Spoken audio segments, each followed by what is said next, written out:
Bon, on va pas se mentir, hein, si vous avez vu ces dernières vidéos, ces derniers jours, eh bien, depuis le début de la guerre en Iran, le pétrole part dans tous les sens et c'est le gros problème des marchés. Mais depuis lundi, on a officiellement activé le mode compétition sans aucune assistance. Lundi, on a joué dans la cour des grands avec un plus 35, moins 35. Hier, c'était du super calme avec du plus 10, moins 10.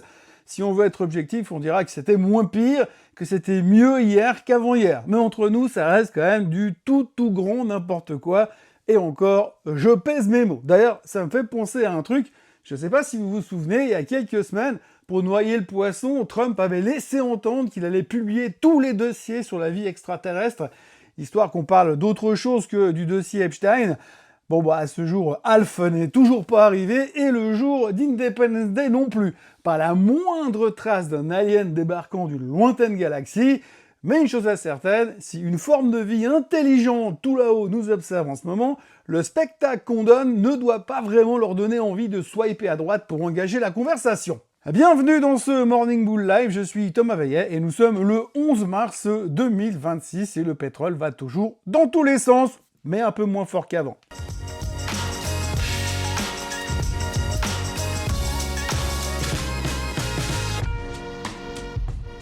Cette émission vous est présentée par Swissquote. Alors avant toute chose, ce que vous allez entendre et voir dans cette vidéo n'est pas un conseil financier, c'est mon avis, mon analyse et parfois mon humeur du jour. Par contre, si vous voulez comprendre la bourse, là, vous êtes au bon endroit. Alors, mettez-vous à la place ce matin d'un néophyte qui débarque. S'il suit les marchés depuis le début de la seconde ère Trump, il doit se dire plusieurs choses. Que le gouvernement américain est dirigé par une équipe de personnes qui ont des facultés mentales très particulières, que c'est le cas de la plupart des gouvernements de la planète, qu'il n'y a plus aucune rationalité et que les marchés deviennent encore plus incohérents depuis que la géopolitique a clairement pris le pouvoir. Adieu les fondamentaux, adieu la macroéconomie, adieu la microéconomie. Quand on voit comment les bourses mondiales sursautent à la moindre déclaration d'un clown qui passe dans le périmètre de la Maison-Blanche et qu'on apprend que Trump nomme la veuve de l'activiste Kirk à l'US Air Force, on se dit qu'on est dans un cirque tellement ridicule que même les théâtres de Las Vegas commencent à être jaloux de la programmation. Et puis alors hier, rebelote, une journée tellement agitée qu'à la fin les indices ont fini pile là où ils avaient commencé. J'ai envie de dire que si c'était pour faire ça, autant rester couché. Regardez-moi les scores de compétition, le Dow Jones recule de 0,1%, le S&P 0,3% de baisse, et le Nasdaq, lui, c'est quasiment la mort cérébrale. On a des milliers de traders qui ont pagayé comme des malades pendant toute la journée pour en arriver à zéro. Le résultat est aussi spectaculaire qu'un disclaimer de 14 pages écrit en Arial 2 au dos d'un contrat d'assurance qui dit que quoi qu'il arrive, c'est pas de leur faute et ils ne payeront pas. Mais pour être franc, le vrai spectacle, c'est ce qui s'est passé entre l'ouverture et la clôture. Hier, c'était simple, n'importe quelle news, n'importe quel tweet, n'importe quel pet de travers concernant le détroit d'Ormuz avait le potentiel de satelliser les indices ou de les envoyer au sous-sol. Et de préférence en moins de temps qu'il ne faut pour dire récession, stagflation ou FOMC meeting. La drama queen absolue d'hier, c'était encore une fois, bien sûr, vous l'avez compris, le pétrole. Depuis lundi sur le baril, c'est donc le Muppet Show intégral. Lundi, on s'est tapé l'Everest sans oxygène avec descente en luge pour la face nord. Hier, on a remis ça, l'amplitude en moins, mais avec quand même 10% de variation dans les deux sens. C'est quand même plus près de la piste noire que du ski bar de fin de journée. On s'amuse comme des fous, mais à la fin, on a quand même la tête qui tourne, il faut le reconnaître, et pas à cause de la bière. Petit rappel de la chronologie des fêtes, pour ceux qui auraient éventuellement cligné des yeux pendant quelques secondes, à 5h du matin, mardi, donc hier, le brut est à 91 $, 4 heures plus tard, on est à 85, après le lunch, on est de retour à 91, c'est plus un graphique, c'est la trajectoire d'une balle magique. Et alors, c'est là qu'est entré en scène le clou du spectacle d'hier, Chris Wright. Alors, pour rappel, Chris, c'est le secrétaire de l'énergie de Trump 2.0. Hier, il a posté un message comme quoi la marine américaine est en train d'escorter un tanker dans le détroit d'Ormuz. Les algos ont adoré, le marché a exulté et le pétrole a plongé à 76,50 $. Il était à 18h30. Et là, c'est le drame. Enfin, c'est Trump surtout. La Maison-Blanche a démenti officiellement ce tweet. Et visiblement, le bureau aval est mieux informé que le secrétaire à l'énergie. Résultat, la parole de Chris Wright a désormais autant de valeur qu'un emballage de frites froides abandonné sur un parking de McDo. Chris efface son poste, le pétrole rebondit, et nous, on reste là comme des Enfin, on reste là sur le parking du McDo en se demandant ce qu'ils allaient faire ensuite. Voilà, en gros, c'est comme ça qu'on gère l'économie mondiale et le pétrole en 2026. Un tweet foireux, un démenti gêné et des milliards de dollars qui s'évaporent ou qui réapparaissent selon l'humeur du community manager qui gère les réseaux sociaux à Washington. Et comme ce n'était pas encore assez n'importe quoi, CBS a cru bon d'ajouter une louche de drama là-dessus. L'Iran envisagerait de poser des mines dans le détroit d'Ormuz. Sans blague, les marchés ont donc immédiatement boudé et Trump a dégainé son plus beau style épistolaire sur Truth Social. Si des mines sont posées, les conséquences militaires seront à un niveau jamais vu.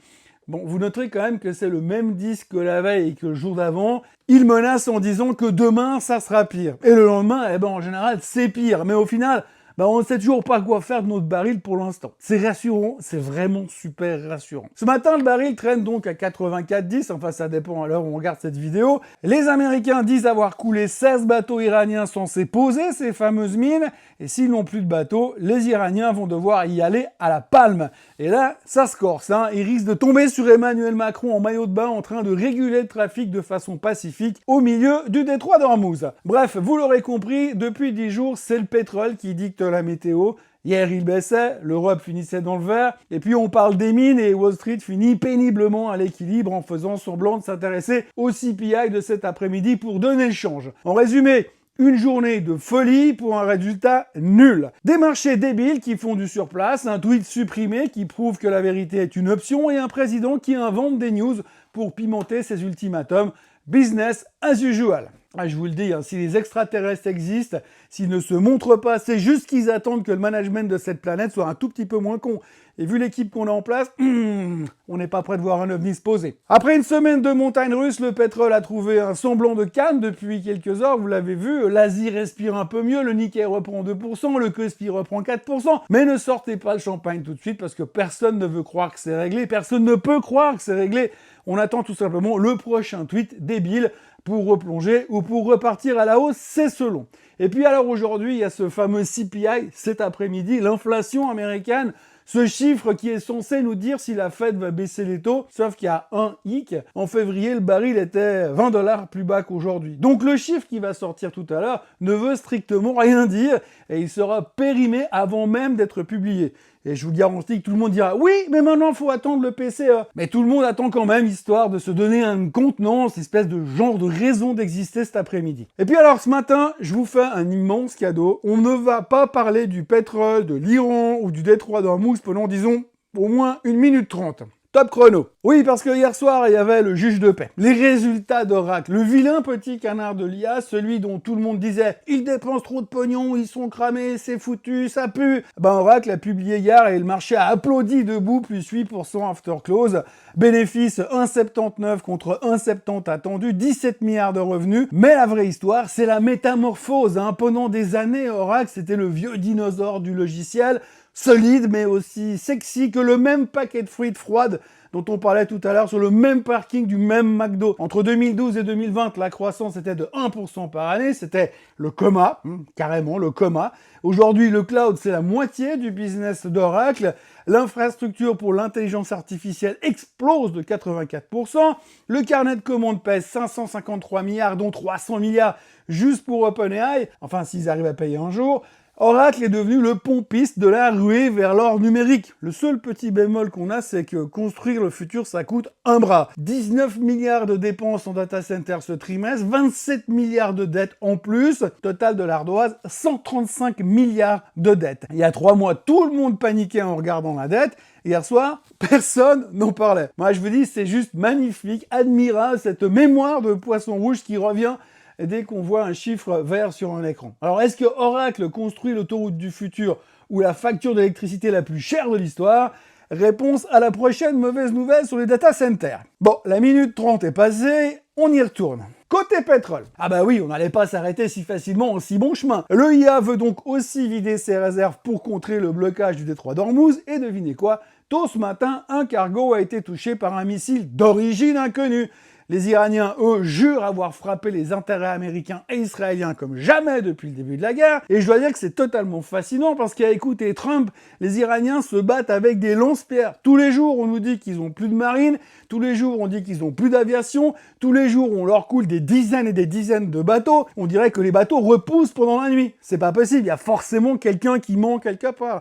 Entre les tweets de la Maison-Blanche et les communiqués de Téhéran, j'ai plus de facilité à faire confiance à mon horoscope qu'à la géopolitique actuelle, en tout cas à sa communication. En conclusion, on en est au même point qu'hier, le détroit n'est pas fermé, mais il n'est pas ouvert non plus, la guerre est presque finie, mais personne ne connaît la définition de presque en termes de durée, et Trump peut faire dévisser le baril de 10% juste en disant bonjour. Ce matin, les futurs sont en hausse de 0,1%, le baril bouge de 2 $ toutes les 15 minutes.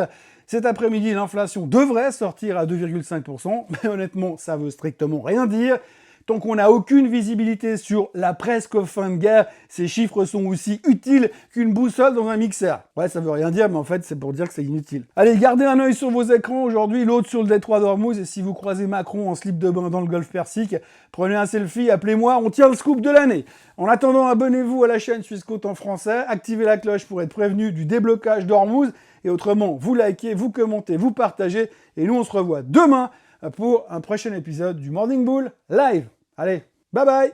Ce contenu est informatif et éducatif destiné aux personnes connaissant les marchés financiers. Il ne constitue pas un conseil en investissement, juridique ou fiscal. Le trading et l'investissement comportent des risques, notamment la perte de capital. Les CFD et actifs numériques sont volatiles et ne conviennent pas à tous. Swissquote décline toute responsabilité quant à l'exactitude du contenu ou aux pertes liées à son usage. Produits et services disponibles selon la législation en vigueur.